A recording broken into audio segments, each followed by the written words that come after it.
Hi friend जय जगन्नाथ माई सब कविता blog को मुझे स्वागत करुच्ची आशा करुच्ची समस्ते भल थे। चलतु देखा मोर न्यू ब्लॉग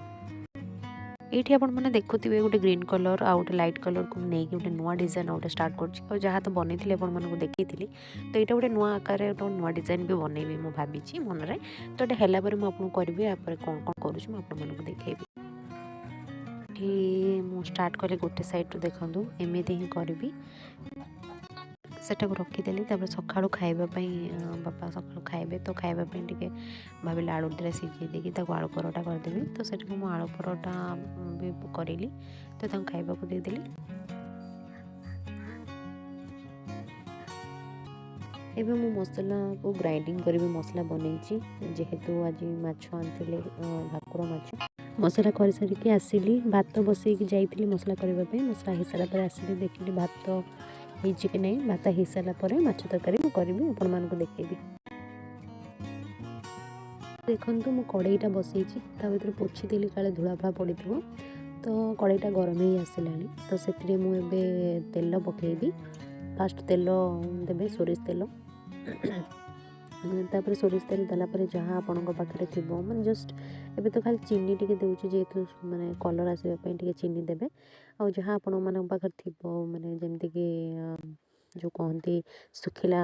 गरम मसला जमी डालचीन हो कि बड़ इलायची गोटे हो छोट इलायची हो कि गोलमरीच हो ताको टिके पकेबे से पियाज भी पकेबे पियाज पकई सारापर टे घाटी टे भलसे कलर हो आसला किसी समय कलर है मसलाटा भी पकेबे से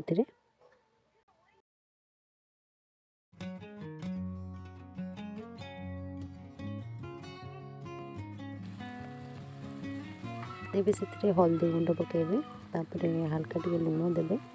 जदि लंका गुंड भी थी से लंका गुंड भी आपण मैंने ऐड करेंगे जेकोसी गरम मसला रखी थे जमती रुचि गरम मसला हो कि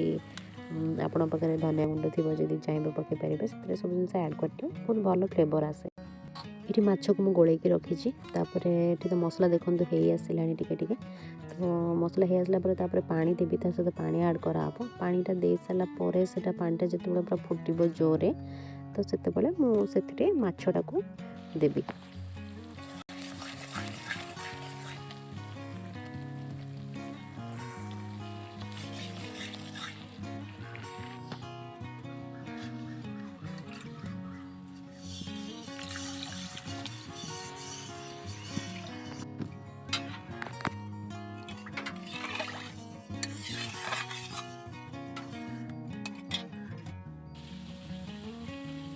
ये देखो पानी पूरा गप गप फुटिला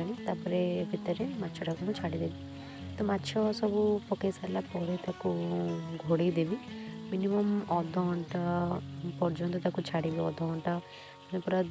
अल्प जाल से पूरा हम पूरा धीरे धीरे पूरा रेडी हो।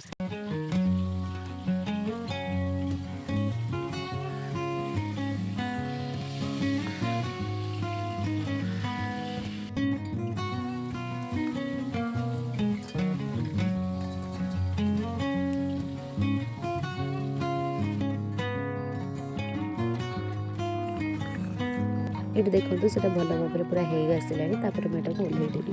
एवं पूरा रेडी हो गला आम कंचा माछ तरकारी। तो मो वीडियो केमी लगे आपण मैंने मत जनइबे मो चैनल आप नुआ तो सब्सक्राइब करें भूलबानी। रोचे नमस्कार।